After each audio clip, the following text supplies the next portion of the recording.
मेरी आवाज़ आ रही है बच्चों को? अस्सलाम वालेकुम बच्चों, welcome back once again, welcome back. Yes, good, okay. Table को ज़रा नीचे करना है, मैं ज़रा टेबल को नीचे करता हूँ। ये छुप जाएगा चैट 2 मिनट के लिए, छुप जाए तो छुप जाए, नहीं छुपेगी।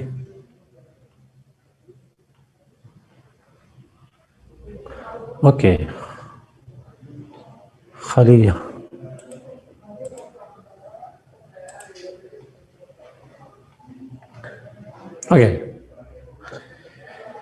ओके जी। नेक्स्ट पाकिस्तान के कॉन्स्टिट्यूशन को भी ज़रा कर लेते हैं डिस्कस। कोई 20-25-30 मिनट में ये ख़त्म हो जाएगा, फिर उसके बाद हम कुछ और डिस्कशन करेंगे कॉन्स्टिट्यूशन के हवाले से। अच्छा, जब कॉन्स्टिट्यूशन को हम पढ़ रहे हैं तो साथ में जो पाकिस्तान के हवाले से कॉन्स्टिट्यूशन हैं उसमें कंपैरिजन पे सवाल अक्सर आता है।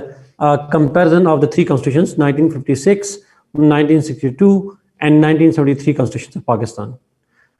इन तीनों कॉन्स्टिट्यूशंस के कंपैरिजन पे भी सवाल आता है और ये भी हम यहाँ पे डिस्कस कर रहे हैं चार्ट के अंदर, चूँकि मैंने बनाया हुआ है। बुक जिनके पास है उसके अंदर भी है ऑलरेडी। आसमान से कोई शायद टाइपो मिस्टेक हो रही है। अच्छा, तो वो कॉन्स्टिट्यूशन का कंपैरिजन यहाँ पे स्टेबल फॉर्म के अंदर मौजूद है। अच्छा, याद रखिएगा प्लीज़, मेरे ख्याल में इस पे हम बात कर चुके हुए हैं, कोई बात नहीं आसमान। अच्छा, आप लोगों से मैं इस बात पे मेरे ख्याल में हम बात कर चुके हैं कि कंपैरिजन कैसे करना है, लेकिन आज भी आखिरी 15 मिनट में हम बात करेंगे दोबारा कि कॉन्स्टिट्यूशन का कंपैरिजन या इस पे क्वेश्चन कैसे अटेम्प्ट करना है। आखिरी 10-15 मिनट के अंदर मैं दोबारा इस पे बात करूंगा, बट इस तरह टेबल बना के नहीं करना, कैसे करना है वो बाद में आएंगे। But let's start with comparison of the 3 constitutions. पहले कॉन्स्टिट्यूशन पे चलते हैं, 1956 कॉन्स्टिट्यूशन। जो 1956 कॉन्स्टिट्यूशन है उसको ड्राफ्ट जिसने किया था, ड्राफ्ट से मतलब है उसकी जो रिकमेंडेशंस थी, they were actually defined and developed by the second constituent assembly of Pakistan. जो पाकिस्तान की दूसरी कॉन्स्टिट्यूएंट असेंबली है उसने इसको डेवलप किया था, ड्राफ्ट किया था। और इसको ड्राफ्ट करने के बाद, क्योंकि पहली कॉन्स्टिट्यूएंट असेंबली के साथ क्या हुआ था, what happened to the first constituent assembly, अगर आप में से किसी को ने पढ़ा हो या याद हो। डिसॉल्व हुई थी। तमीजुद्दीन केस में तो केस हुआ था 1954 में उसको डिसॉल्व किया था उस वक्त के गवर्नर जनरल गुलाम मोहम्मद ने, एग्जैक्टली साथ। तो उसके बाद फिर जो सेकंड कॉन्स्टिट्यूशन थी दैट वाज, अच्छा पहली कॉन्स्टिट्यूशन असेंबली इलेक्टेड थी, तो दूसरी कॉन्स्टिट्यूशन असेंबली जो थी दैट वाज अपॉइंटेड वन, वो अपॉइंटेड असेंबली थी, इलेक्टेड नहीं थी। तो इस अपॉइंटेड असेंबली ने, जिसको अपॉइंट ही सिकंदर मिर्जा ने किया था, उस असेंबली ने, जो सिकंदर मिर्जा गवर्नर जनरल बने थे बाद में, तो उन्होंने ही इसको अपॉइंट किया, उन्होंने ही इस असेंबली के जरिए से ड्राफ्ट करवाया और वो फिर एनफोर्स किया गया। 1962 कॉन्स्टिट्यूशन किसने ड्राफ्ट किया था? It was drafted by the constitution reforms commission, लेकिन उस कमीशन की रिकमेंडेशंस को नहीं माना गया and general Ayub Khan then drafted and brought changes in it by himself. इसीलिए मैंने आपको थोड़ी देर पहले कहा था कि 1962 का जो कॉन्स्टिट्यूशन है, it is called one man constitution, या it is called tailor made constitution का लफ्ज जो है वो इस्तेमाल किया जाता है। 1973 का जो कॉन्स्टिट्यूशन है उसको हम कहते हैं it was drafted bye and approved by the national assembly of Pakistan. Parliament भी आप कह सकते हैं, but national assembly of Pakistan had approved the 1973 constitution. तो ये एक फंडामेंटल है कि किसने बनाए थे ये कॉन्स्टिट्यूशन। अच्छा, दूसरा जो है कंपैरिजन में, अगर हम जाएं नीचे वाले पेज के अंदर, तो जो 1956 का कॉन्स्टिट्यूशन है, इट वाज एनफोर्स्ड ऑन 23 मार्च 1956। 23 मार्च को एनफोर्स हुआ था। जो सेकंड कॉन्स्टिट्यूशन है अयूब खान साहब वाला, वो 8 जून को हुआ था। और जो करंट कॉन्स्टिट्यूशन था दैट वाज अप्रूव्ड ऑन या एनफोर्स्ड ऑन 14 अगस्त 1973। डेट्स याद रखना जरूरी है, 23 मार्च, देन 8 जून एंड देन 14 अगस्त।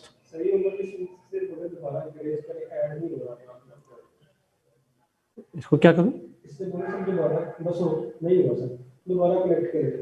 ये कैसे, उसे कैसे कहूँ, उससे तो आवाज़ ही नहीं जा रही।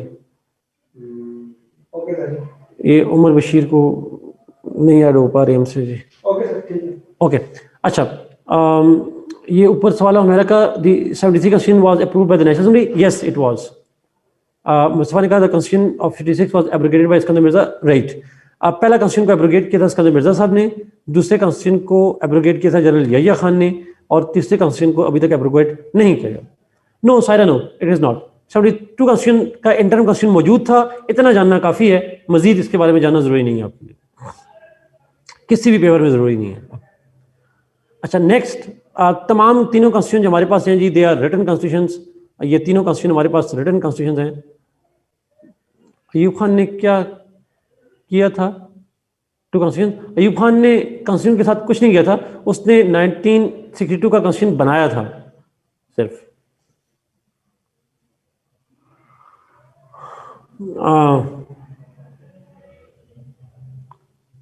जो 1956 है, 62 है और 73 कॉन्स्टिट्यूशन है, ये तीनों जो कॉन्स्टिट्यूशन है ये रिटन कॉन्स्टिट्यूशन है पाकिस्तान के अंदर, कोडिफाइड रिटन कॉन्स्टिट्यूशन मौजूद है पाकिस्तान के अंदर।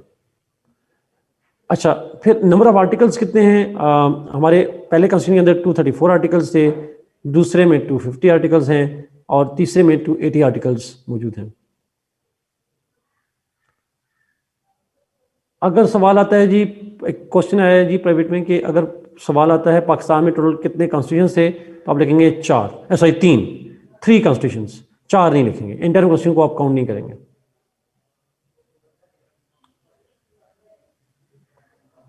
पाकिस्तान का 56 constitution was abrogated, 62 was abrogated, लेकिन 73 कॉन्स्टिट्यूशन वाज सस्पेंडेड और held in abeyance twice. Ziaul हक ने भी किया था सायरा, और उसको किया था मुशर्रफ साहब ने भी किया, दोनों ने किया। ओके, नंबर ऑफ आर्टिकल्स पे हमने बात कर ली, अब जरा कंटेंट पे जाते हैं। तीनों कॉन्स्टिट्यूशन को हम कहते हैं they are partly reject. Partly reject से मतलब है उनकी amendment required 2/3 majority. Constitution amend करने के लिए 2/3 मेजॉरिटी। पाकिस्तान में किसी भी कॉन्स्टिट्यूशन में स्टेट्स की अप्रूवल नहीं चाहिए। हाँ, states approval in 1973 constitution is only needed if it brings change in the boundaries of the province। जो बाउंड्रीज हैं अगर किसी प्रोविंस की, तो उसके अंदर कोई चेंज होगी तो फिर आपको चाहिए है कि आप उसकी जो प्रोविंस है उसकी असेंबली से अप्रूवल करवाएं। अदरवाइज स्टेट में, मैं स्टेट का यूज करूं, सॉरी जी, इसका मतलब प्रोविंसेस बेसिकली। तो अगर प्रोविंस की बाउंड्री चेंज हो रही हो तो फिर वहां पे रिक्वायर्ड होता है कि उस प्रोविंस की असेंबली जो है वो approval they. Otherwise normally it is not required. जैसे फाटा मर्जर हुआ तो चूंकि केपीके में मर्ज हुआ, केपीके की बाउंड्री एक्सपेंड हुई, तो केपीके की असेंबली से अप्रूवल लेना लाजमी था, अदरवाइज नहीं चाहिए था। सो लेकिन 2/3 मेजॉरिटी चाहिए तो सिर्फ हमारी पार्लियामेंट की चाहिए, चाहे वो जो भी पार्लियामेंट है, यूनिकैमरल है, बाईकैमरल है, जो भी नाम है, उनकी अप्रूवल चाहिए होती है 2/3 मेजॉरिटी से। अगला पॉइंट, हमारे पाकिस्तान के कॉन्स्टिट्यूशन में 1956 के अंदर कहा गया इट्स पार्लियामेंट्री सिस्टम। अब पार्लियामेंट्री सिस्टम क्या है आप इसको डिफाइन करेंगे, एक्सप्लेन करेंगे। 1962 कॉन्स्टिट्यूशन में कहा गया we have a presidential system, वो क्या है वो हम पढ़ चुके हैं। और 73 में कॉन्स्टिट्यूशन के अंदर फिर कॉन्सेप्ट आया पार्लियामेंट्री सिस्टम का, और पार्लियामेंट्री सिस्टम जो है वो 73 कॉन्स्टिट्यूशन में मौजूद है पाकिस्तान के अंदर।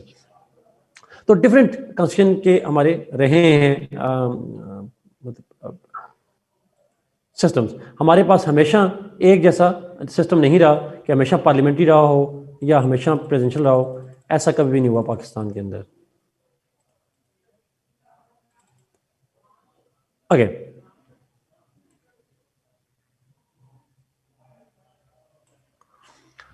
Coming to the next point, unicameral. 1956 constitution में Pakistan was declared to be a unicameral legislature. 1956 में पाकिस्तान के अंदर यूनिकैमरल था, जिसमें उसका नाम है हाउस ऑफ पीपल, और उसके 310 मेंबर्स थे। अब जरा देखिएगा जी, हाउस ऑफ पीपल 310 मेंबर्स, 310 में से 300 were elected, 10 seats were reserved, they were appointed। 300 seats जो इलेक्टेड मेंबर्स थे मुझे आप में से कोई बताएगा 1956 में जब कॉन्स्टिट्यूशन था तो उसमें हमारे कितने प्रोविंसेस थे? How many provinces we had?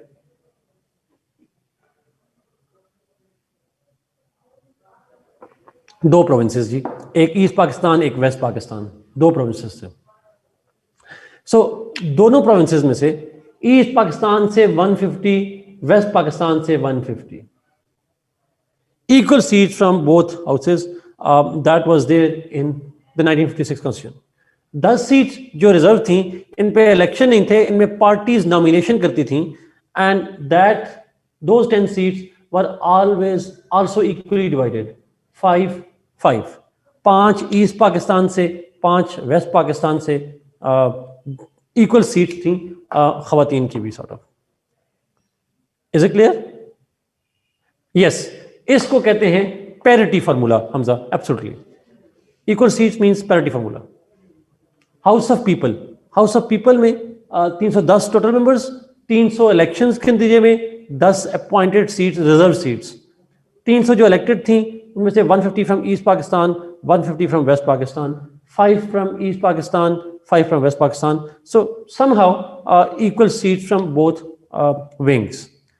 That's important.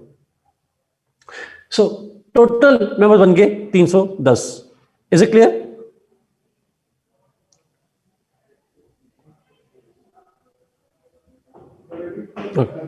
Okay. Yes, this is 56 constitution. मैं एक दफा रिपीट कर देता हूं जी। टोटल 1956 constitution में थी 310 सीट्स, 310, 300 सीट्स जो हैं, जो 300 सीट्स हैं वो इलेक्टेड लोग हैं equally from east Pakistan and west Pakistan, 150-150। और जो 10 सीट्स हैं they are reserve seat for women, जो कि प्रोपोर्शनल रिप्रेजेंटेशन की बुनियाद पे अपॉइंट होते हैं। 5 seats from east Pakistan, 5 seats from west Pakistan. This was the formula for, तो 300 elected, 10 appointed, 150-150 and 5 and 5. Is it clear now? Okay, next पे चलते हैं जी। अगर आप 1962 कॉन्स्टिट्यूशन पे चले जाएं, नेक्स्ट पे, वहां भी यूनिकैमरल हाउस है, हाउस ऑफ पीपल लिखा है जी। This is not the case, यहाँ पे है नेशनल असेंबली, उसका नाम था 1962 के कॉन्स्टिट्यूशन में, अब लफ्ज नेशनल असेंबली है। नेशनल असेंबली जो है कोई बात नहीं शहबाज, नेशनल असेंबली के जो मेंबर्स होंगे 62 कॉन्स्टिट्यूशन के अंदर, अगर आप पॉइंटर में देखें तो पॉइंटर मैंने यहाँ पे रखा हुआ है 1962 के अंदर, और नेशनल असेंबली के सीट्स टोटल हैं 156। अब 156 में से 150 are elected, 6 seats are reserve for women.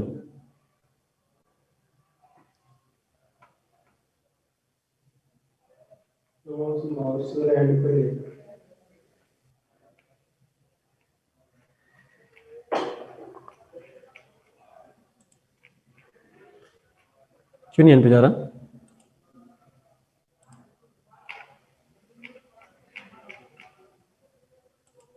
ये नासिर इसको नीचे करना चैट को। अच्छा, 156 टोटल सीट्स हैं जी, और 156 में से 150 इलेक्टेड हैं और 6 जो हैं वो रिजर्व सीट्स हैं खवातीन के लिए। Okay, thank you. Now 150 seats जो इलेक्टेड हैं उनमें से 75 from east Pakistan, 75 from west Pakistan, और जो 6 सीटें हैं 3 from east Pakistan and 3 from west Pakistan. So 156 divided by, उसको डिवाइड किया गया 150 + 6 में।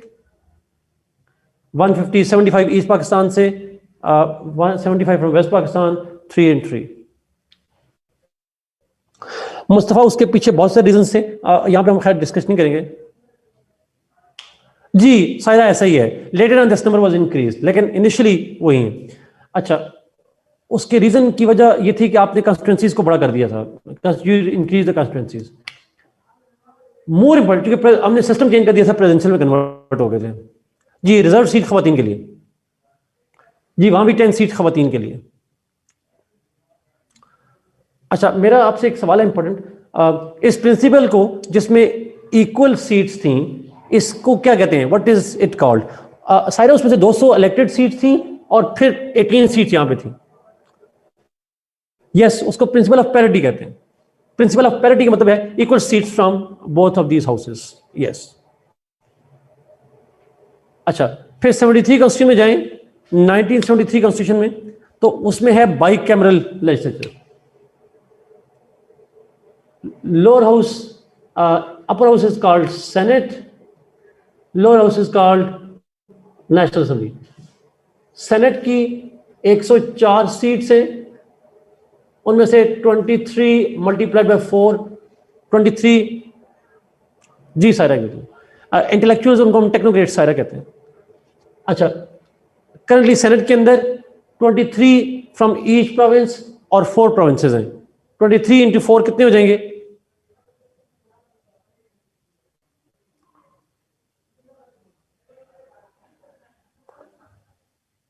मुस्तफ़ा माशाल्लाह आपने फेल कर लिया जनरल साइंस एबिलिटी। 92 जी, 92 हो जाएंगे, प्लस 8 सीट्स रिजर्व फॉर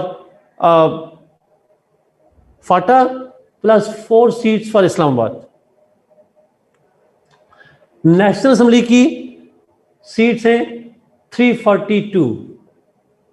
342 में से 272 are elected, plus 60 seats reserved for women, plus 10 seats reserved for religious minorities. I repeat again, 272 for elected seats, जो आप कहते हैं नेशनल NA1 NA2, तो नेशनल असेंबली के हल्के हैं 272, 60 सीटें खवातीन के लिए, 10 सीटें माइनॉरिटी के लिए। अब ये फाटा मर्जर वाली जो अमेंडमेंट है, जिसको हम 25th अमेंडमेंट कहते हैं या 31st अमेंडमेंट भी कहते हैं, उस अमेंडमेंट के अंदर ये नंबर्स कम हो जाएगा, 6 नंबर्स विल बी रिड्यूस्ड। तो 342 से कम होके 336 हो जाएंगे अगले इलेक्शन में जाकर। यस, याद रहेगी ये बात।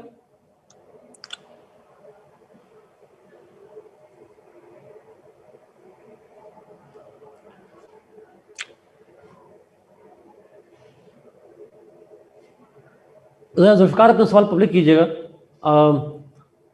अच्छा, सेनेट में जो 23 सीट्स हैं जी, इसमें खवातीन भी शामिल हैं, इसमें टेक्नोक्रेट भी शामिल हैं, इसमें माइनॉरिटीज भी इसी 23 में ही शामिल हैं। ठीक है, आके आपका सवाल भी ऊपर भी किन्जा ने पूछा था, ये 23 में से अंदर ही आ जाएंगी सारी चीजें।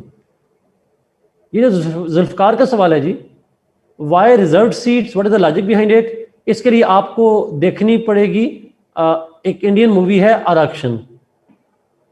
इट्स अ वंडरफुल मूवी, और फिर आपको आइडिया हो जाएगा। आपको फिर समझ आएगी सीएसएस में कोटा क्यों है, आपको नजर आएगा ये कोटा सिस्टम क्यों होता है। जुल्फकार अगर आपने देखी है फिर ना पूछा करें। अच्छा, आरक्षण मूवी नाम है, अक्षय नहीं है उसमें, शहबाज उसमें वो है, सैफ अली खान है, अमिताभ, सैफ अली खान और ये लोग हैं। बड़ी अगला मूवी है, it's about the quota system. अच्छा, मैं रिपीट करूं जी, 23 इन ईच प्रोविंस प्लस 8, उसमें ट्यूशन एकेडमी को भी जिक्र है सारा। 23 प्लस 4 ये सेनेट की सीट्स हैं, हर सूबे में से 23 आते हैं, plus 8 seats from Phata, plus 4 seats from the Islamabad, 4 seat Islamabad से सर। जी एग्जैक्टली फर्क ऐसे ही है। नेशनल असेंबली के अंदर 342 टोटल स्टेट्स हैं,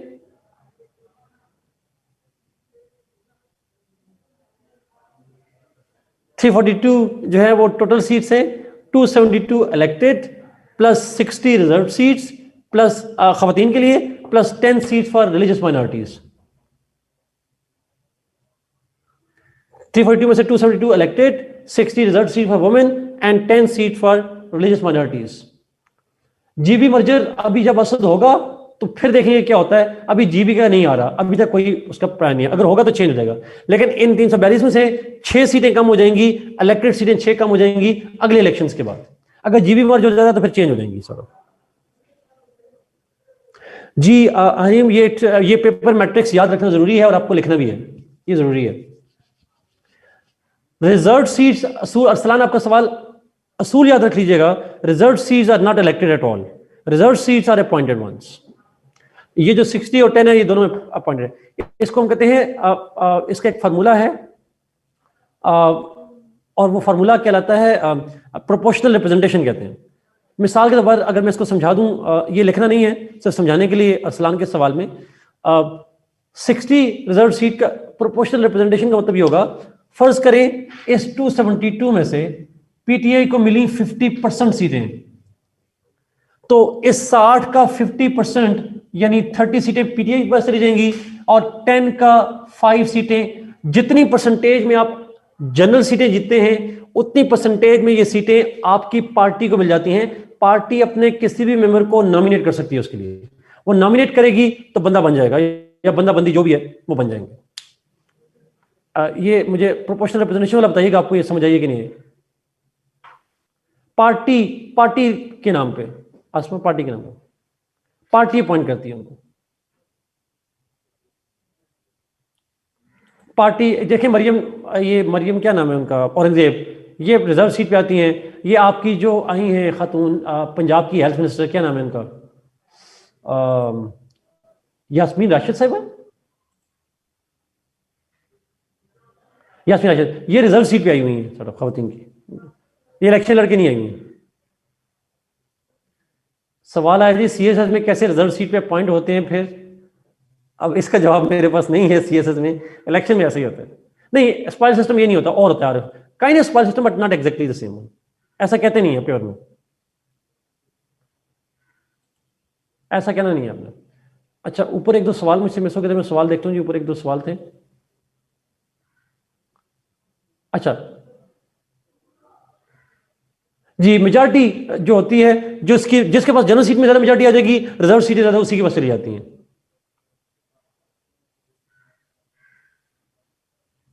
मैं 96 वाले पे दोबारा आता हूं,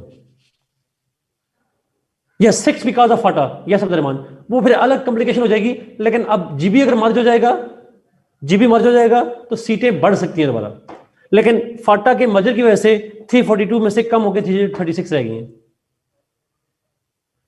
लाइक ताहिर, सरदार ताहिर खलील संधू इन फैसलाबाद हो सकते हैं जी।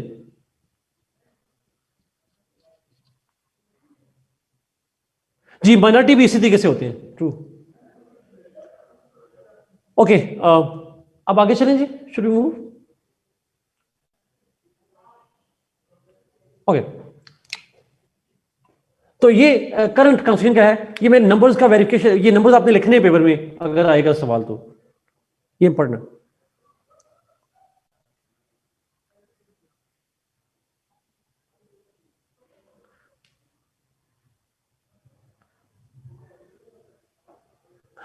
अच्छा, सवाल आया जी लॉजिक क्या है ये 6 सीटें रिड्यूस होने की। ऑनेस्टली स्पीकिंग यहाँ पेपर में तो आपके लिए रेलेवेंट नहीं है कि लॉजिक क्या है, बट जस्ट आइडिया आपको बताने के लिए एक आइडिया आपको बताना चाह रहा हूँ जी। ये सीटें रिड्यूस क्यों होती हैं, बड़ा टेक्निकल है, अगर ना समझ आए तो कोई बात नहीं, परेशान ना होइएगा, यूट्यूब पे इसकी वीडियो देखेंगे तो आपको समझ आ जाएगी। अच्छा, होता है इस तरह से है कि आपकी कोशिश की जाती है कि फॉर एग्जाम्पल फिक्स पॉपुलेशन के लिए एक नुमाइंदा हो। मिसाल के तौर पर अगर एक जगह की आबादी 10 लाख है, सॉरी 1 लाख है, तो 1 लाख के लिए फॉर एग्जाम्पल एक एमपी होना चाहिए। अच्छा, जब आपकी आबादी पाकिस्तान के अंदर फॉर एग्जाम्पल 1 लाख के लिए एक बंदा होगा, तो 342 के हिसाब से आप अपॉइंट कर लीजिएगा। जब आबादी आपकी इस तरह से बढ़े कि इक्वली तकसीम ना हो रही हो, फिर आप क्या करते हैं, आप सीटें कम कर लेते हैं। व्हेन योर पॉपुलेशन इंक्रीजेस, एक खास प्रोपोर्शन में जब इक्वली डिस्ट्रीब्यूट ना हो रही हो, फिर आप सीटें कम करके आप हल्का बढ़ा देते हैं। यानी एक एमपीए अब 1 लाख के बजाय 1,20,000 लोगों को रिप्रेजेंट करता है। आबादी बढ़ती है ना, तो इस वजह से फिर आपको जब हल्का बढ़ता है तो आपको फिर बहुत सीट्स कम करनी पड़ जाती हैं। सो कॉन्स्टिट्यूएंसी की पॉपुलेशन जब बढ़ती है तो बहुत आपको सीट्स एडजस्ट करने के लिए कम करनी पड़ जाती हैं। तो 6 सीट्स कम करनी पड़ी because Phata became part of KPK, और केपीके की सीटें जो है फिर कम करनी पड़ी, हमें एडजस्ट करनी पड़ी। वैसे हमारे पार्लियामेंट के अंदर ऑलरेडी एक अमेंडमेंट प्रपोज है जिसमें 6 सीटें बढ़ाने की बात की गई है, लेकिन अभी वो प्रपोज ही है, अभी वो पास नहीं हुई। सेनेट ने पास कर लिया, नेशनल असेंबली ने पास नहीं किया उसको।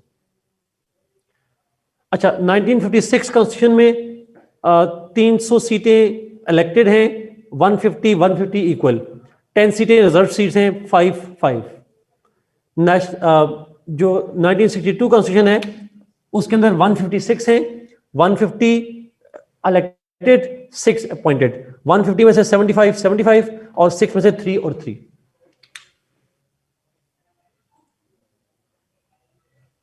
सवाल कैसे है अब्दुर्रहमान? सवाल डायरेक्ट आता है कंपैरिजन का सवाल। सेनेट में last 4 are women are Islamabad, last 4 are from Islamabad. Women seats are from each province, हर प्रोविंस से वुमेन सीट्स उसी 23 के अंदर रिजर्व हो जाती हैं। Is she Rahman both an MNA and senator? Mustafa, even is it even possible कि एक बंदा MNA भी हो सेनेटर भी हो? ये तो पॉसिबल ही नहीं है।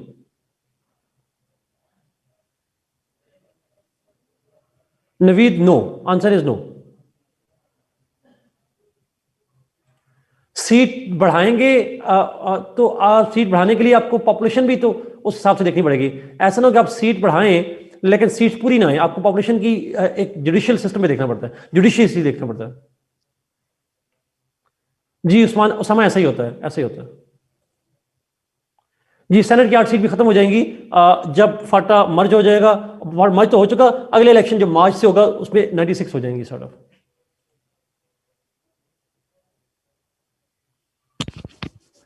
जी sir, I will talk about that, उससे बात करूंगा। अच्छा, इज इट क्लियर? मैं आगे चलता हूं जी इससे। अगले पॉइंट पे जाइएगा, फेडरेशन वाला साथ। लेकिन ये क्वेश्चन भी बहुत रिपीटेडली पूछे गए, मैं इसलिए पढ़ा रहा हूं इसको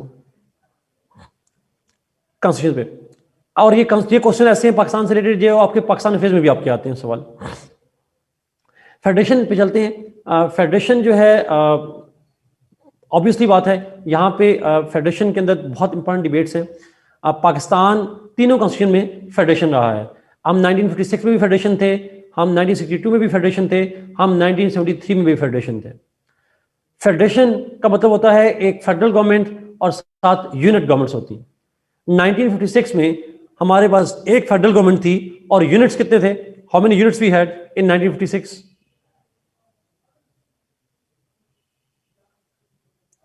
2। 1962 में एक फेडरल सरकार 2 थे। 1 यूनिट का मतलब होता है west Pakistan as 1 unit, east Pakistan भी यूनिट था, तो टोटल 2 बन जाते हैं यूनिट। 1 यूनिट का मतलब पूरा मुल्क 1 यूनिट नहीं है, इसका मतलब सिर्फ वेस्ट पाकिस्तान 1 यूनिट है। अच्छा, आगे चलते हैं। 1962 में we had a federal government and how many provinces?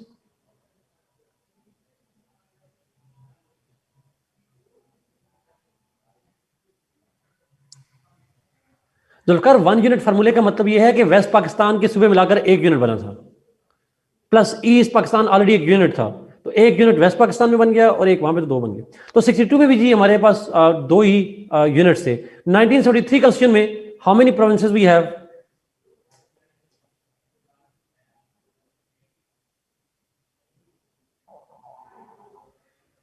चार प्रोविंसेस हैं जी currently. There are 4 provinces. Punjab, yes, जो हमारे पास वेस्ट पाकिस्तान में 4 प्रोविंसेस हैं। अभी फाटा और GB बन जाता है तो फिर आप 5 कर दीजिएगा, अगर बन गया तो 2022 में ही बनेगा, 21 में तो नहीं, मतलब 22 वाले एग्जाम वाले लिखेंगे, फिलहाल तो कोई चांस नहीं। एनीवे, नेक्स्ट चलते हैं। बलूचिस्तान कब ऐड हुआ था कुर्रतरैन? इट वाज एडेड इन 1970 में इसको ऐड किया गया। रहीम शाह, अब डिपेंड करता है जो भी लफ्ज कॉन्स्टिट्यूशन इस्तेमाल करेगा आप उसको उस हिसाब से लिखेंगे, अभी तक तो नहीं। अच्छा, जब फेडरेशन होती है तो लिस्ट सिस्टम भी होते हैं। कितनी लिस्ट होती है? यूजुअली 3 लिस्ट होती है, मैंने लिखा हुआ यहां पे। 3 लिस्ट के नाम किसी को आते हैं? फेडरल लिस्ट, प्रोविंशियल लिस्ट और कंकरेंट लिस्ट। यस, यूनियन का लफ्ज इस्तेमाल नहीं करेंगे। 3 लिस्ट पे फेडरल लिस्ट, प्रोविंशियल लिस्ट और कंकरेंट लिस्ट। यस सर, आप चूंकि पाकिस्तान में यूनिट का लफ्ज इस्तेमाल नहीं करेंगे, वो साइंस में यूनिट का लफ्ज इस्तेमाल करते हैं, लेकिन पाकिस्तान में जब जाएंगे तो आप उसको प्रोविंशियल लिस्ट कह देंगे। तो federal list, provincial list and concurrent list. अच्छा, अब फेडरल लिस्ट जो है उसके ऊपर लॉ मेकिंग जो है वो फेडरल गवर्नमेंट करती है, प्रोविंशियल लिस्ट पे प्रोविंशियल गवर्नमेंट बनाएगी और कंकरेंट लिस्ट में कंकरेंट लिस्ट बनाएगी, सॉरी दोनों बनाते हैं, बोथ कैन लेजिस्लेट। ये सारी चीजें मैं पढ़ा चुका हूं आपको, फेडरेशन वाली चीजें। दोनों लॉ बना सकते हैं कंकरेंट लिस्ट में, कंकरेंट लिस्ट में दोनों लॉ बनाते हैं। बट अगर दोनों लॉज का क्लैश आ जाए, फेडरल के लॉ का प्रोविंस के लॉ के साथ क्लैश आ जाए, तो federal will prevail. Yes, exact. Residuary powers क्या होती हैं? What are residuary powers? Extra class नहीं करेंगे, आप कहेंगे जी left over powers, those that are not mentioned, remaining, left over, yes, other than mentioned, yes. तो वो 1956 कॉन्स्टिट्यूशन में दे दी गई फेडरल गवर्नमेंट को, they were given to the federal government. अच्छा, अब जिसको फेडरेशन का मीनिंग सही समझ आएगा वो मुझे इस सवाल का जवाब देगा। 62 कॉन्स्टिट्यूशन में जाएं जी। हाँ, यस उस्मान, ट्रू। 62 कॉन्स्टिट्यूशन पे आइएगा जरा प्लीज। मैंने देखा इसमें एक ही लिस्ट थी with residuary powers with the provinces. जी अगला मैं सेंड कर दूंगा आपको। अच्छा, मेरा सवाल आप सुनिएगा प्लीज गौर से। 1962 कॉन्स्टिट्यूशन में एक ही लिस्ट है और रेजिड्यूरी पावर्स हैं प्रोविंसेस के पास। अब सोच के फेडरेशन की डिवीजन, फेडरेशन की डेफिनेशन सुन के खुद पढ़िएगा फेडरेशन की डेफिनेशन, अंडरस्टैंड कर अपने दिमाग में उसको रिवाइज करें और फिर मुझे बताएं वो एक लिस्ट कौन सी होगी, फेडरल लिस्ट होगी या प्रोविंशियल लिस्ट होगी या कंकरेंट लिस्ट होगी। साथ ने कहा फेडरल लिस्ट, फायदा ने कहा federal list. Federal, why federal? अगर प्रोविंशियल होती तो क्या हो जाता? Why not provincial?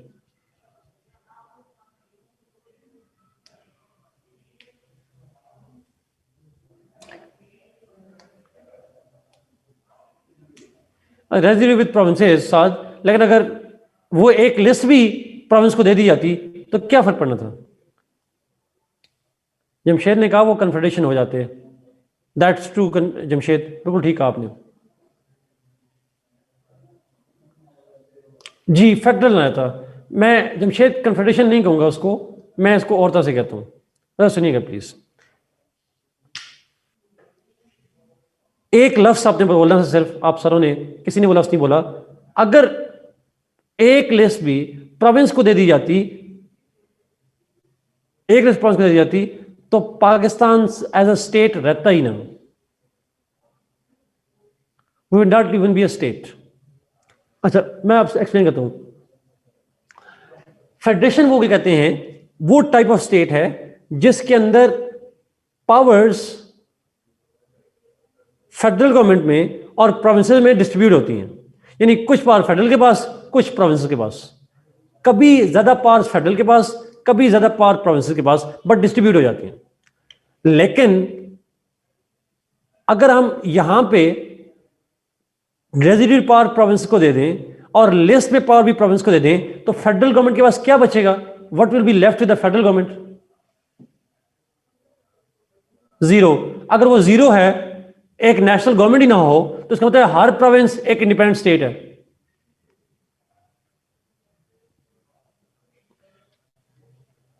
Ji exactly, फिर हमारी स्टेट ही ना होती सॉर्ट ऑफ, ये याद रखिएगा। फिर 4 मुल्क होते, 4 सूबे होते, 4 मुल्क होते, 4 स्टेट होते, 4 सूबे ना होते, 4 मुल्क हो जाते। एनीवे, आगे चलते हैं जी। पाकिस्तान के 73 कॉन्स्टिट्यूशन में, 73 कॉन्स्टिट्यूशन के अंदर अगर आप जाएंगे तो 73 कॉन्स्टिट्यूशन के अंदर 2 लिस्ट हैं करंटली हमारे पास। एक है फेडरल लिस्ट और एक है प्रोविंशियल लिस्ट। ऑब्वियसली बात है Mustafa, yes. Zeeshan, he is wrongly comparing too much powerful. America से ज्यादा पावरफुल हमारे सूबे नहीं है। यस, 2 लिस्ट है, federal list and provincial list की, और जो रेजिड्यूरी पावर्स हैं वो प्रोविंसेस के पास है। कंकरेंट लिस्ट थी बट 18th अमेंडमेंट में एबॉलिश कर दी गई यहां पे। तो ये आप बेसिकली लिखेंगे, हमारा फेडरल स्ट्रक्चर जो है इसकी आप बात करेंगे। नेक्स्ट पॉइंट है फंडामेंटल राइट्स। फंडामेंटल राइट्स को हम डिफाइन कर चुके हैं। These are rights that are inseparable part of the people, they are inalienable rights, जो कि हमेशा लोगों के पास होते हैं। Fundamental rights are usually protected by the constitution. अच्छा जी, सवाल है कि ये लिस्ट क्या होती है। फेडरेशन वाले लेक्चर में हमने पढ़ा था कि कॉन्स्टिट्यूशन पावर्स तकसीम करता है between the federal government and provinces. तो जो कौन सी पावर फेडरल के पास होगी, कौन सी प्रोविंस के पास होगी, ये लिख दिया जाता है। तो जब लिखा जाता है तो एक लिस्ट की फॉर्म में लिखा जाता है। फेडरल गवर्नमेंट की पावर जिस लिस्ट में लिखी जाती हैं उसको फेडरल लिस्ट कहा जाता है। जब जिस लिस्ट में प्रोविंस की पावर लिखी जाती है उस लिस्ट को प्रोविंशियल लिस्ट कहा जाता है।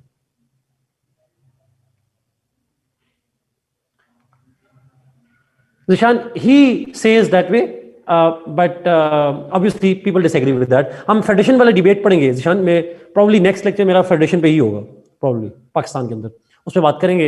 ये फेडरल गवर्नमेंट की कंप्लेंट्स हैं इसके ऊपर। अच्छा, फंडामेंटल राइट्स की बात कर रहे थे जी। फंडामेंटल राइट्स क्या होते हैं? They are inalienable rights. ये वो राइट्स हैं जो हमारे पास होने, हर इंसान का हिस्सा होते हैं। They stay with it and they are usually constitutionally guaranteed. Pakistan के तीनों कॉन्स्टिट्यूशन में these rights have been mentioned in the constitution. तो हम कहते हैं पाकिस्तान के अंदर fundamental rights are constitutionally protected. 1956 constitution में भी थे, 62 में भी थे और 73 में भी थे। Noble article 8 to 28, yes Mustafa ने कहा 8 से लेकर 28 तक। कुछ राइट्स जैसे आप लिखना चाहें तो आप लिख सकते हैं, जैसे राइट टू, करंट 73 कॉन्स्टिट्यूशन में राइट टू लाइफ है, राइट टू ओन प्रॉपर्टी है, फ्रीडम ऑफ एक्सप्रेशन है, राइट टू एजुकेशन है, राइट टू इंफॉर्मेशन है। डिफरेंट राइट्स हैं, प्रॉपर्टी के, लिबर्टी के, एक्सप्रेशन के, रिलीजन के, ये डिफरेंट राइट्स हैं वो मौजूद हैं थोड़ा। तो डिफरेंट राइट्स आप उसको कोट करेंगे। एक चीज आप लाजमी याद रखिएगा, ट्रैवल का लफ्ज नहीं आके उसमें मूवमेंट का लफ्ज है। They remain same in all three Mustafa. No, some were common, जैसे लाइफ का, लिबर्टी का, फ्रीडम ऑफ एक्सप्रेशन का, रिलीजन का कॉमन है, लेकिन कुछ राइट्स जो मैंने अभी बताए वो 73 कॉन्स्टिट्यूशन में ऐड किए गए। जैसे राइट टू एजुकेशन जो है वो 1973 कॉन्स्टिट्यूशन में ऐड किया गया, और राइट टू इंफॉर्मेशन भी 1973 कॉन्स्टिट्यूशन में ऐड किया गया। इंटरम में क्या होता है? इंटरम तो हमने करना ही नहीं है डिस्कस। अच्छा, अब फंडामेंटल राइट्स का आखिरी पॉइंट बड़ा important, these rights are subject to courts scrutiny. यानी if you are denied those rights you can challenge it in court of law. अगर आपका राइट जो हमने जिक्र किया अभी, कोई दूसरा इंसान या गवर्नमेंट का कोई इदारा, if anybody violets these rights you can challenge it in the court of law. Court of law में पाकिस्तान में ये चैलेंज कर सकते हैं, इसीलिए हम फंडामेंटल राइट्स को कहते हैं they are justiciable. Justiciable means you can challenge their violation in the court of law. आपको कोई चलने फिरने से रोक रहा है, आपको कोई डिटेन कर रहा है, आपकी प्रॉपर्टी छीन रहा है, आपकी जान को खतरा कर रहा है, आप उसके खिलाफ कोर्ट ऑफ लॉ में जा सकते हैं। तो it's called justiciable, you can demand justice on that.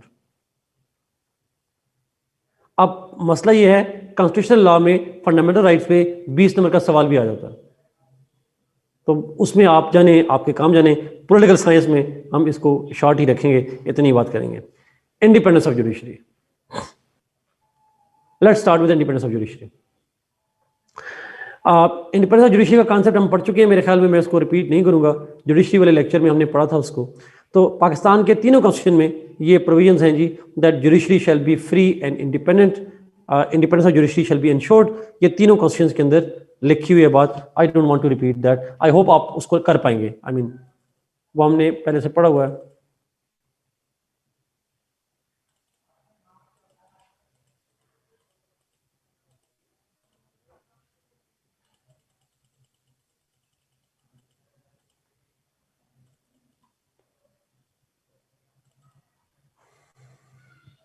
जी सद ऐसा ही है, ऐसा ही है। दे पॉलिटिकल साइंस कॉन्स्टिट्यूशन लॉ किसी हद तक एक दूसरे को कम्प्लीमेंट करते हैं, फिर कॉन्स्टिट्यूशन लॉ में सिर्फ डेप्थ ज्यादा है। एक देखिए, एक छोटा सा पॉइंट हम फंडामेंटल राइट्स का यहाँ पे एक पैराग्राफ लिखेंगे और उसमें 20 नंबर का सवाल आपने कॉन्स्टिट्यूशन लॉ में लिखना होता है, दैट्स इट।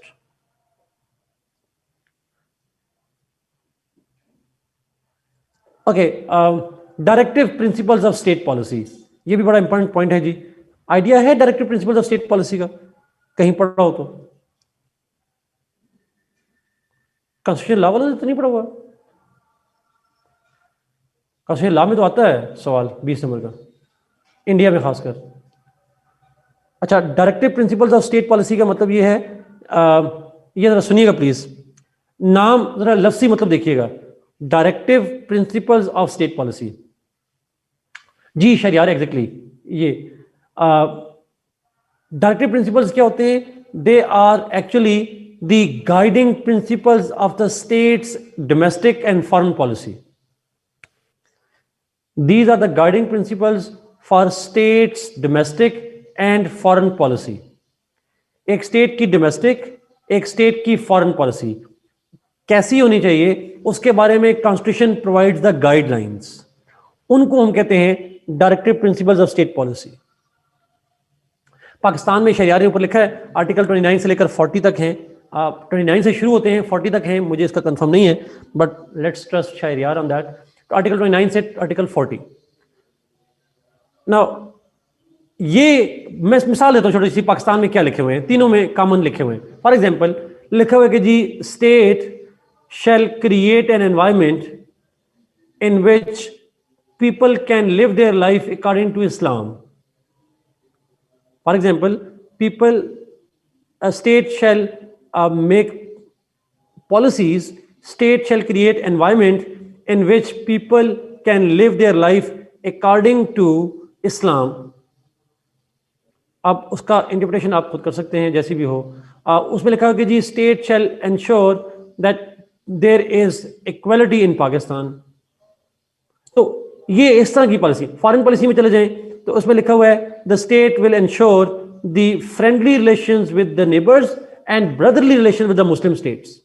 मुसलमान मुल्कों के साथ अच्छे ताल्लुकात रखेंगे, ब्रदराना ताल्लुकात रखेंगे और बाकियों के साथ दोस्ताना ताल्लुकात रखेंगे। अच्छा, अब ये सारी चीजें लिखी होती हैं इसके अंदर। इस डायरेक्टिव प्रिंसिपल्स का सबसे इंपॉर्टेंट पहलू ये है that they are non binding part of the constitution. Usman, इसलिए मैंने जुमला बोल दिया, ये क्लियरली लिखा गया है they are not binding part of the constitution. इन पे अमल करे स्टेट तो ठीक, ना करे तो नहीं ठीक, बात खत्म। अमल करना जरूरी नहीं है स्टेट के लिए, स्टेट कोशिश करेगी, बट अगर स्टेट ऐसा अमल ना करे तो आप उसे कोर्ट ऑफ लॉ में चैलेंज नहीं कर सकते। उस्मान, ऐसे ही है जैसे अगर आप कहें कि हमारे आइन में लिखा है डायरेक्टिव प्रिंसिपल्स में मुसलमान वालों के साथ अच्छे ताल्लुकात, और हमारी गवर्नमेंट की अफगान गवर्नमेंट के साथ एक बॉर्डर पे फायरिंग हो जाए, आप कोर्ट में चले जाएं, भाई अफगानिस्तान वाले तो मुसलमान हैं, वहां क्यों फायरिंग की? आइन में तो लिखा हुआ है कि मुसलमानों के साथ अच्छे ताल्लुकात होंगे, तो आप कोर्ट में जाके चैलेंज नहीं कर सकते इस बात को। आप ये कहें सऊदी अरब को नाराज क्यों कर दिया, कोर्ट ऑफ लॉ में जाके चैलेंज नहीं कर सकते चैलेंज, क्योंकि आपके आइन में अगर बेशक लिखा हुआ है बट आप उसको चैलेंज नहीं कर सकते कोर्ट में। So these are more like preachings, these are more like guidelines but not the enforceable part of the constitution. Yes, suggestions can, is it clear जी? अच्छा, ये इंडिया में भी है। अच्छा, ये इंडिया में भी है। Okay, let's go to the next part. अच्छा, 56 और 73 में तो नहीं है, बट 62 कॉन्स्टिट्यूशन के अंदर एक कॉन्सेप्ट है BD system, basic democracy system. अच्छा, बीडी सिस्टम क्या है? This is basically a local government system. ये यहां बोर्ड पे देखिएगा जी, बीडी सिस्टम एक लोकल गवर्नमेंट सिस्टम है which consisted of 80,000 members. Basic democracy local government system है जिसके 80,000 मेंबर्स होंगे। 80,000 में से 40,000 from east Pakistan, 40,000 from west Pakistan. 40,000 east Pakistan से, 40,000 वेस्ट पाकिस्तान के। Some of them are elected, some are them are officials. कुछ इसमें से इलेक्टेड लोग हैं, कुछ जो है वो अपॉइंटेड है। जी, ये सिर्फ 1962 कॉन्स्टिट्यूशन में लिखा हुआ है चार्ट में। मैं फिर रिपीट करूं, 80,000 टोटल मेंबर्स है बीडी मेंबर्स का, 40,000 ईस्ट पाकिस्तान से, 40,000 वेस्ट पाकिस्तान के। Some of them are elected, some of them are appointed. ये नंबर बाद में अमेंडमेंट करके बढ़ा के 1,20,000 कर दिया गया था, फिर 60 हो गए थे। 80,000 से बढ़ा के कितने कर दिए गए? 120,000, 60 again elected appointed mix members. इसका काम क्या है? BD members perform 3 functions. 62 constitution में उनको 3 काम दिए गए। 1 to elect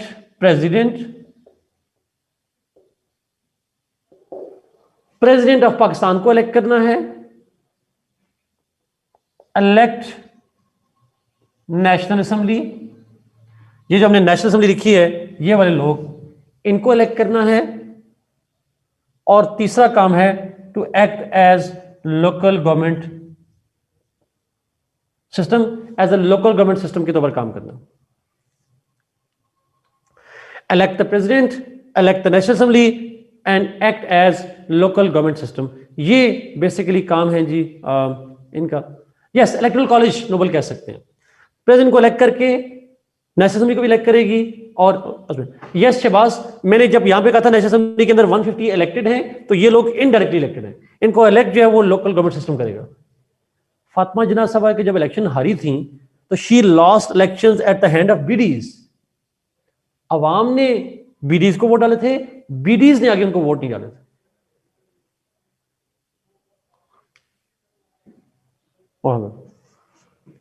so electing president, ये बेसिकली 3 फंक्शन है जी लोकल गवर्नमेंट सिस्टम के वहां पे, जो कि करंटली नहीं है। 56 में भी नहीं था, 73 में भी नहीं था, ये सिर्फ 62 कॉन्स्टिट्यूशन के अंदर ऐड किया गया। जी शहबाज, बूट्स तो खैर मैंने भी पहने पर मैं लाइक नहीं करता। अच्छा, इज इट क्लियर जी? इस पर कोई सवाल तो नहीं?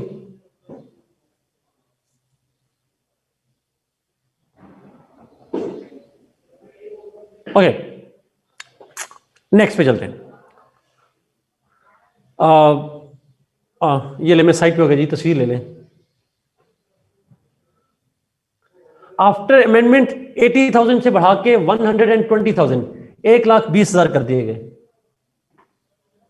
ओके, नेक्स्ट पॉइंट पे जी, 56 और 62 क्वेश्चन में ये प्रोविजन नहीं है, बट 73 क्वेश्चन में आर्टिकल 6 वाज एडेड जी, जिसके अंदर जो कॉन्स्टिट्यूशन को एब्रोगेट करेगा, जो सस्पेंड करेगा, that person shall be guilty of high treason. Article 6 ऐड कर दिया गया, जिसके अंदर कहा गया कि अब इस कॉन्स्टिट्यूशन को एब्रोगेट नहीं किया जा सकता, सस्पेंड नहीं किया जा सकता। अगर कोई ऐसा करेगा तो that person shall be guilty of high treason, संगीन गद्दारी का मुर्तकिब होगा। That's what was added into that constitution, article 6। ये 56 में भी नहीं था, 62 में भी नहीं था, इसीलिए वो आइन नहीं रहे, वो खत्म कर दिए गए। अब 73 कॉन्स्टिट्यूशन के अंदर ऐसा नहीं कर सकते आप। अच्छा, पहले लफ्ज में सिर्फ एब्रोगेशन था, लेकिन अब लफ्ज सस्पेंडेड भी ऐड किया गया 18th अमेंडमेंट के अंदर।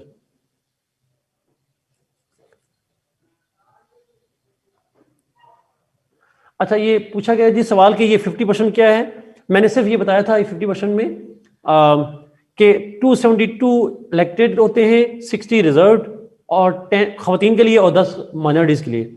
मैंने मिसाल दी थी, फर्ज करें एक पार्टी को अगर 50% सीट यहां मिलती हैं तो इसका 50% उसको सीट मिल जाएंगी, इसका 50% उसको मिल जाएंगी। तो मैंने समझाने के लिए किया था, उसको आपने लिखना नहीं है पेपर में।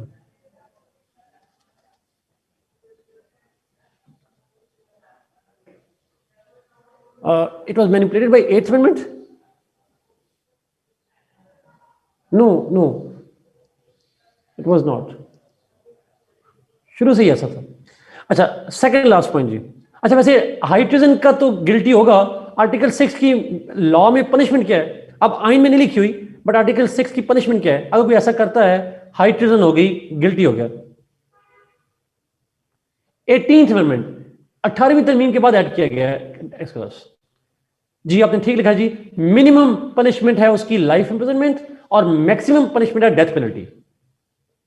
कैपिटल पनिशमेंट लास्ट है, मिनिमम लाइफ इंप्रिजनमेंट है हाई ट्रिजन की। सेकंड लास्ट पॉइंट जी, official languages in 1956 constitution Urdu and Bengali, 1962 में उर्दू एंड बंगाली, और 73 में हमने बंगालियों को निकाल दिया। पीछे बच गई उर्दू। जी शहबाज। तो हमारी लैंग्वेजेस जो हैं वो शुरू में दो थी, और 73 कॉन्स्टिट्यूशन में एक लैंग्वेज बच गई, उर्दू वाली लैंग्वेज। पनिशमेंट वाला पॉइंट दोबारा रिपीट कर रहा हूं जी। आर्टिकल 6 के अंदर कहा गया जो बंदा कॉन्स्टिट्यूशन को सस्पेंड करेगा या एब्रोगेट करेगा वो गिल्टी कहलाएगा, वो हाई ट्रिजन का गिल्टी होगा। हाई ट्रिजन मतलब संगीन गद्दारी का मुर्तकब होगा, और उसकी पेनल्टी लॉ में डाल दी गई minimum life imprisonment, maximum death penalty. Okay, let's come to the last part of this discussion जी, और वो है इस्लामिक प्रोविजंस। 1956 में कुछ इस्लामिक प्रोविजंस थी। For example, no law shall be made against Islam. मुल्क का नाम था Islamic republic of Pakistan. Objective resolution was preamble of the constitution, और कहा गया head of the state must be Muslim. ये पूरा तो नहीं है, इसमें और भी होगा। हाँ ये भी है, तभी मैं कहूं मैं नहीं कर सकता ऐसा।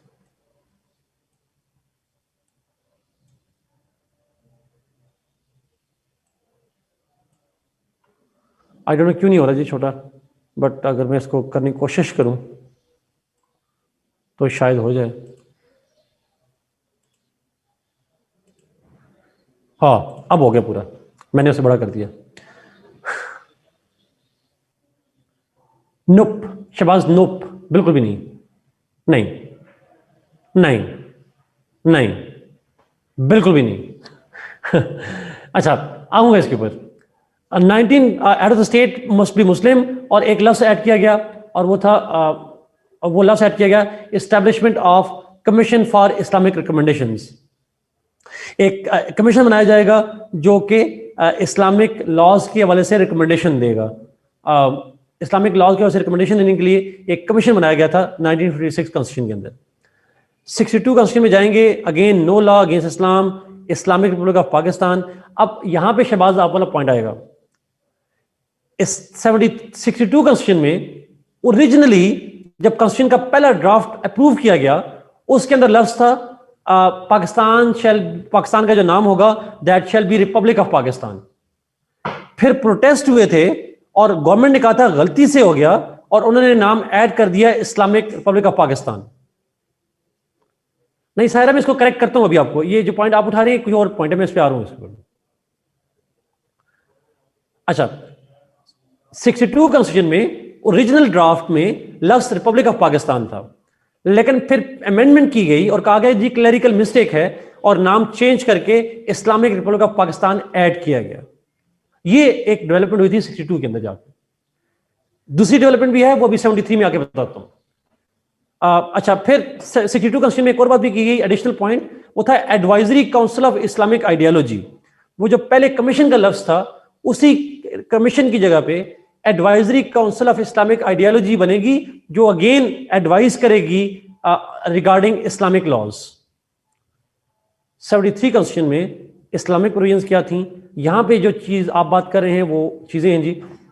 एक, no law shall be made against Islam, Islamic republic of Pakistan मुल्क का नाम रखा गया। ऑब्जेक्टिव रेजोल्यूशन, अब 73 में प्रीएम्बल नहीं है, 73 में objective resolution has been made part of the constitution. अब ये आइन का लाजमी हिस्सा है। अच्छा, ऑब्जेक्टिव रेजोल्यूशन का इस्लामिक प्रोविजन से क्या लिंक है? क्योंकि हमारी सॉवरेनिटी अल्लाह के पास है, ये बात ऑब्जेक्टिव रेजोल्यूशन में लिखी हुई है। Sovereignty belongs to Allah, it is written in the objective resolution. अब जो आइन का हिस्सा है, पहले दोनों कॉन्स्टिट्यूशन में ये आइन का हिस्सा नहीं था। एक चीज। Next, head of the state और हेड ऑफ द गवर्नमेंट दोनों का मुसलमान होना जरूरी है 73 कॉन्स्टिट्यूशन में। और फिर हमारी बन गई CII, council of Islamic ideology. तीनों में इदारों का नाम डिफरेंट था, पहले में कमीशन, दूसरे में एडवाइजरी काउंसिल, इसमें भी इस्लामिक आइडियोलॉजिकल काउंसिल। जी, it was made more Islamic Shahbaz. और फिर आर्टिकल 62 और 63 ऐड किए गए। आर्टिकल 62-63 में कहा गया मेंबर ऑफ पार्लियामेंट बनने के लिए सादिक अमीन होना जरूरी है, प्रैक्टिसिंग मुसलमान होना जरूरी है। CCI नहीं Noble, CII, council of Islamic ideology. हम इस्लामिक प्रोविजंस पढ़ रहे हैं, council of Islamic ideology CII। CII, CII, फिर कहूँगा ये ना CCI और चीज है। अच्छा, अब जो बात आप करें शहबाज और जो सायरा कर रही थी बात, उसको जरा प्लीज यहां नोट कीजिएगा। 73 कॉन्स्टिट्यूशन में आखिरी पॉइंट है और सबसे इंपॉर्टेंट पॉइंट है, प्लीज गौर से सुनिएगा। 73 कॉन्स्टिट्यूशन में, जी सद ऐसा ही है, ऐसा ही है, जरा प्लीज मेरा पॉइंट गौर से सुनिएगा। 73 कॉन्स्टिट्यूशन में पहली दफा for the first time Pakistan official religion was defined. 56 में स्टेट रिलीजन नहीं था, 62 कॉन्स्टिट्यूशन में स्टेट रिलीजन नहीं था, 73 कॉन्स्टिट्यूशन में पहली दफा कहा गया पाकिस्तान की जो स्टेट है उसका ऑफिशियल रिलीजन इस्लाम होगा। Islam shall be the official religion of Pakistan, ये चीज पहली दफा 73 में ऐड की गई। ठीक है, नाम मुल्क का जो था वो हमेशा से इस्लामिक रिपब्लिक ही रहा सॉर्ट ऑफ। आखिरी प्रोविजन, लास्ट प्रोविजन, 73 कॉन्स्टिट्यूशन में न सिर्फ इस्लाम को रिलीजन कहा गया स्टेट, बल्कि अगला काम किया गया, the Islam, the definition of Muslim was added in 73 constitution. मुसलमान कौन होता है इसकी डेफिनेशन ऐड की गई 73 कॉन्स्टिट्यूशन में। और अमेंडमेंट कौन सी थी? आर्टिकल 2 में इसके अंदर अमेंडमेंट की गई, मेरे ख्याल में पहली अमेंडमेंट थी, फर्स्ट अमेंडमेंट थी, yes I guess first amendment मेरे ख्याल में यही थी या सेकंड थी, पहली दो में से कोई एक अमेंडमेंट है जी, मैं शायद मिक्स कर रहा हूँ। एक बांग्लादेश को रिकॉग्नाइज करने पे थी, एक इस पे थी नॉन मुस्लिम्स की करने से, सेकंड अमेंडमेंट है। Okay, thank you for correcting me. Second constitutional amendment जो थी that was about defining Muslim and therefore declaring Ahmadis as non Muslims. ये बेसिकली सारी डिस्कशन है जी। This is all about the constitution of Pakistan. Pakistan के constitution पे कोई सवाल है पूछें, फिर मैंने आखिरी 15 मिनट हैं उसमें 5 मिनट लेने हैं कुछ टर्म्स को इंट्रोड्यूस करवाने में, और फिर 10 मिनट में पेपर अटेम्प्ट बताना है आपको। Any question on Pakistan 3 constitutions? Paper में सवाल कैसे आता है? कंपैरिजन बता चुका हूं।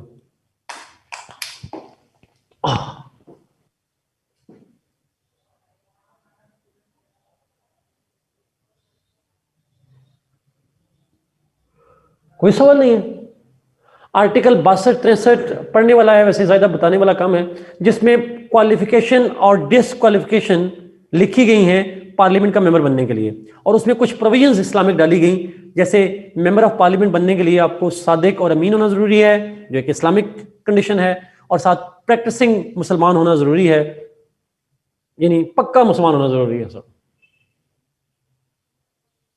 नो तायरा, बिकॉज अमेंडमेंट्स आपके लिए सारी इंपॉर्टेंट नहीं है, आपके लिए अमेंडमेंट 2 इंपॉर्टेंट है, 18th अमेंडमेंट और फाटा मर्जर वाली अमेंडमेंट। आर्टिकल्स कोट करेंगे एग्जाम में हमजा, नॉट नेसेसरली, कोई एक आध कर लें तो कर लें, बाकी नहीं करने की जरूरत।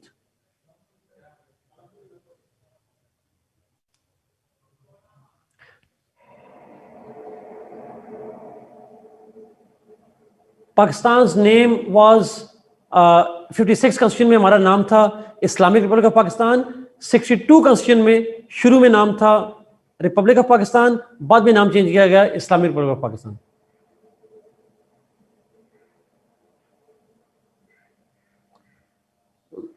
Thank you Jojina and welcome.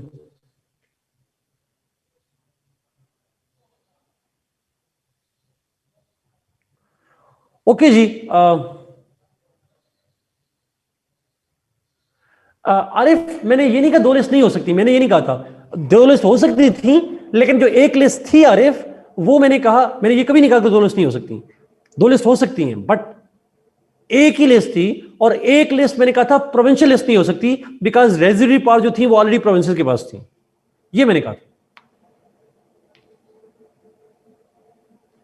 था। सवाल है जी, ऑब्जेक्टिव रेजोल्यूशन में 56-62 ने नहीं ऐड, 1956 कॉन्स्टिट्यूशन और 1962 कॉन्स्टिट्यूशन में ऑब्जेक्टिव रेजोल्यूशन जो है वो उसके प्रीएम्बल का हिस्सा है, कॉन्स्टिट्यूशन का एनफोर्सेबल पार्ट नहीं था, वो उस कॉन्स्टिट्यूशन के अंदर बाइंडिंग पार्ट नहीं था वो। 73 कॉन्स्टिट्यूशन में उसको बाइंडिंग पार्ट ऐड किया गया।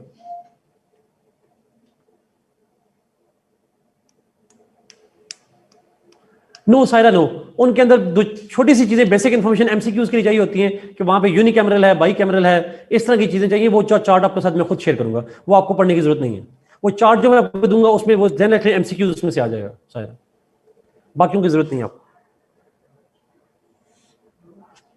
ओके, लेट्स गो फॉर कुछ टर्म्स हैं जी अमेरिका के कॉन्स्टिट्यूशन के अंदर जो टर्म्स आपको आनी चाहिए, फिर मैं जाऊंगा बाकी डिस्कशन के ऊपर।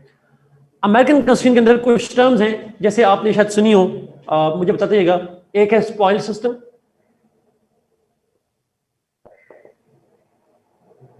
एक है सेनिटोरियल कर्टेसी,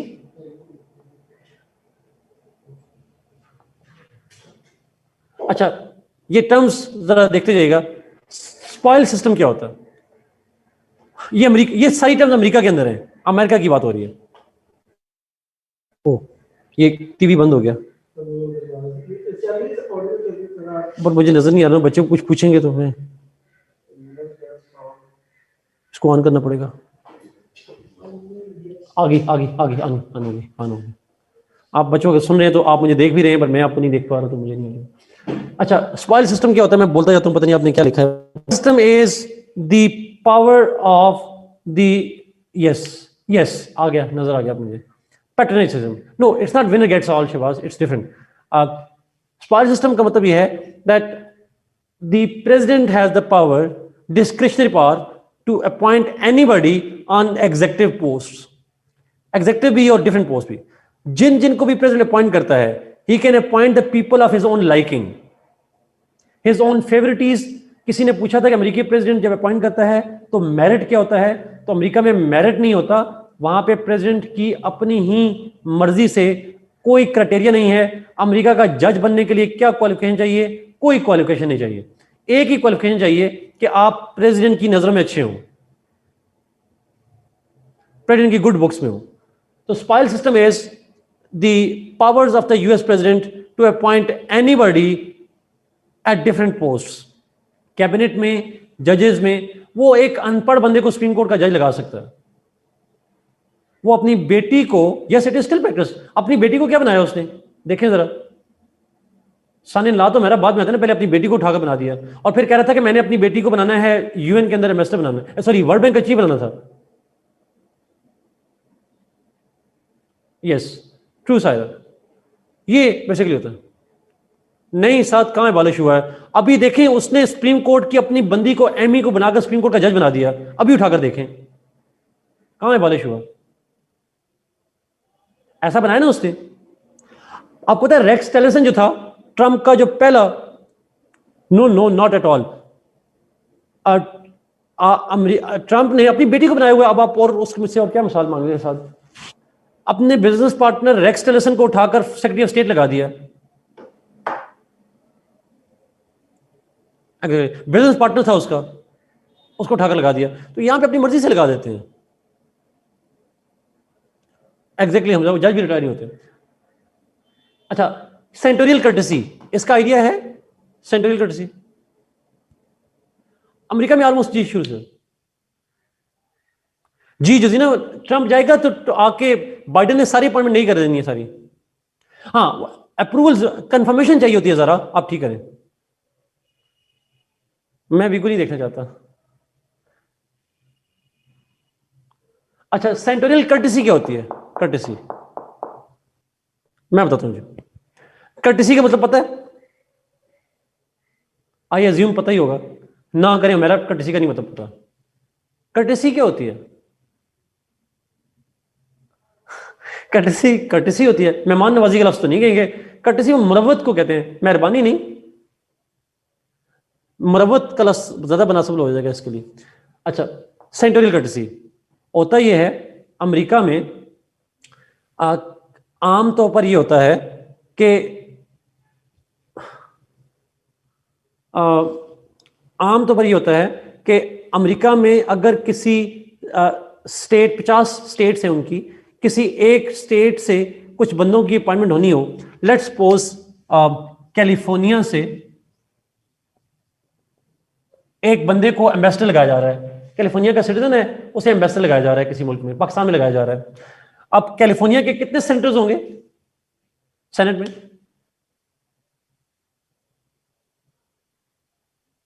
2। उस्मान 3 कहां से आ गए सेनेटर्स? 50 स्टेट में से 2-2 हो जाएंगे। गलती से हुआ है मेरे ख्याल में, इट शुड बी 2, यस। अच्छा, अब क्वेश्चन इज, हर स्टेट में से 2 जाते हैं। अब कैलिफोर्निया इंक्लूडिंग, अच्छा, कैलिफोर्निया से एक बंदा है, कोई आम सा उनका सिटीजन है, कोई भी एक्सपर्ट है, उसे एम्बेसडर लगाना है। अब कैलिफोर्निया के 2 सेंटर्स हैं। अमेरिका में अगर एम्बेसडर अपॉइंट होगा तो किसने कंफर्म करना है? Who needs to confirm it? Senate ने करना है, एग्जैक्टली। अब सेनेट के 100 मेंबर्स जब बैठते हैं तो कैलिफोर्निया के 2 सेंटर कहें कि इस बंदे को हम जानते हैं and we approve this person, तो वहां रवायत यह है, कन्वेंशन यह है कि बाकी सेनेटर्स उसे अप्रूव कर देते हैं, दे अप्रूव इट। समझ आई बात? If the senators from where the person belongs, if they approve it, the rest of the Senate approves. अब मेरा सवाल आपसे एक और ही है, अब अमेरिकी प्रेसिडेंट ने डिप्लोमेट को अपॉइंट करना है, उसे पूरी सेनेट को कन्विंस करना चाहिए या जिस स्टेट से है वो उस स्टेट से उन 2 सेनेटर्स को कन्विंस करना चाहिए?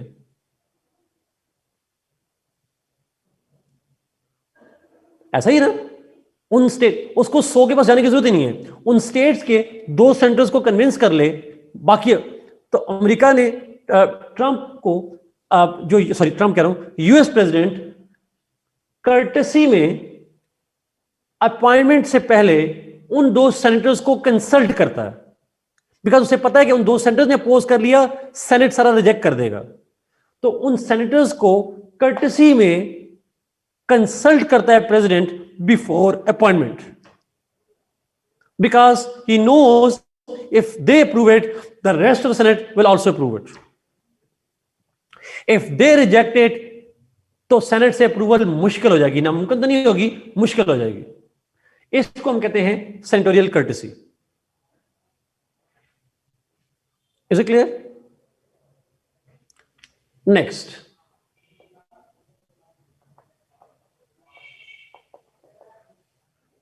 फिलिबस्टरिंग। ये पॉसिबल है, ये रवायत है, जरूरी नहीं ऐसा हो, but this is usually what happens.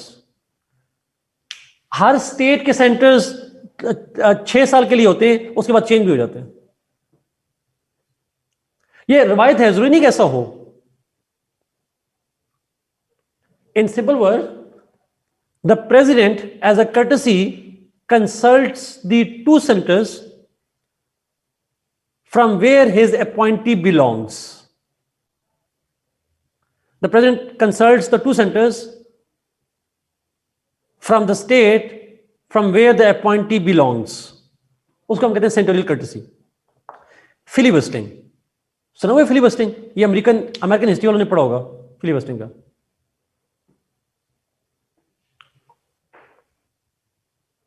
America के अंदर उनके सेनेटर्स की पावर है, अमेरिका में उनके सेनेटर्स की पावर है that they can speak for as long as they wish. They can make long speeches as long as they wish. America में एक सेनेटर ने he made a speech for 42 hours.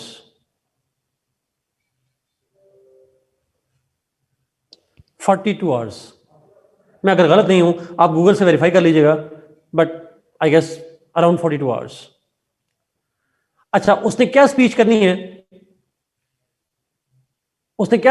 है? उसको he can speak whatever, novel पढ़ सकता है, अखबार पढ़ सकता है, गाने गा सकता है, he can talk whatever he like.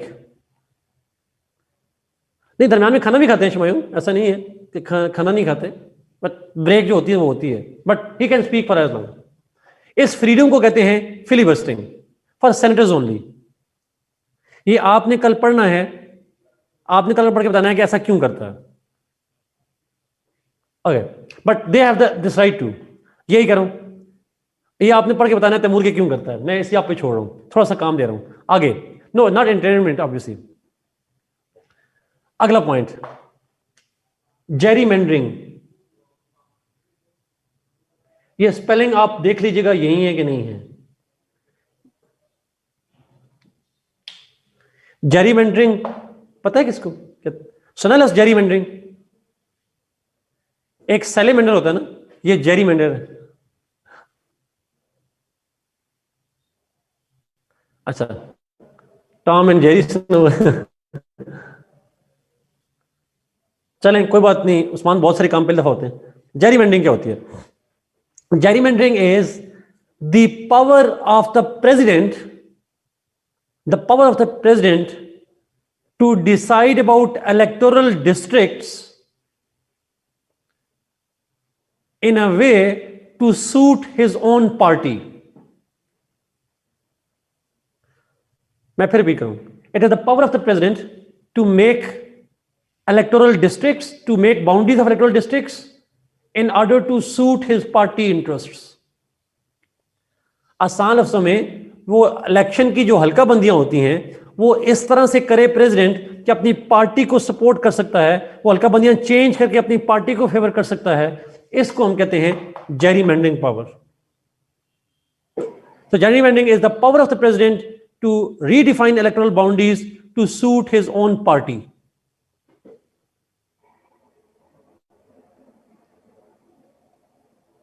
Is it clear?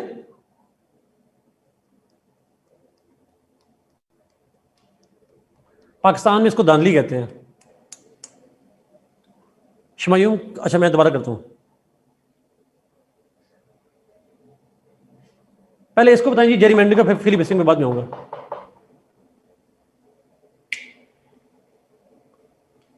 Is it clear और नॉट? शमायूम ने कहा क्लियर नहीं है, बाकियों को क्लियर हुआ है कि नहीं हो रहा? जेरीमेंडरिंग का नहीं हुआ। दोबारा, हल्का बंदियां पता है किसे कहते हैं? हल्का बंदियां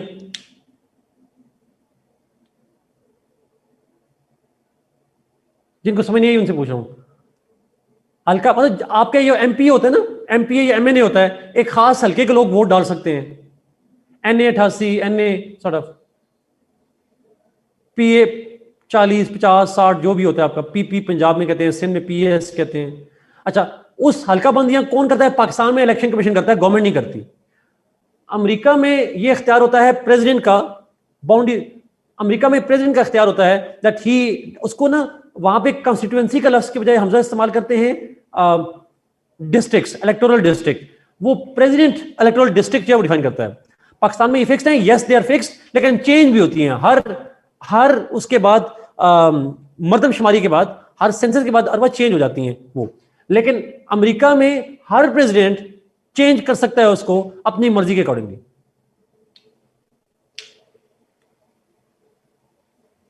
जी Hamza, exactly that's the point. आखिरी सबसे मजे की चीज, और वो है आपने शायद एक टर्म सुनी हो, एक बड़ी इंटरेस्टिंग टर्म है।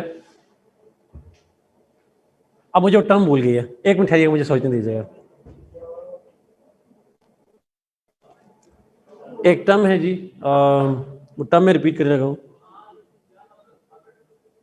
हाँ, डेजिग्नेटेड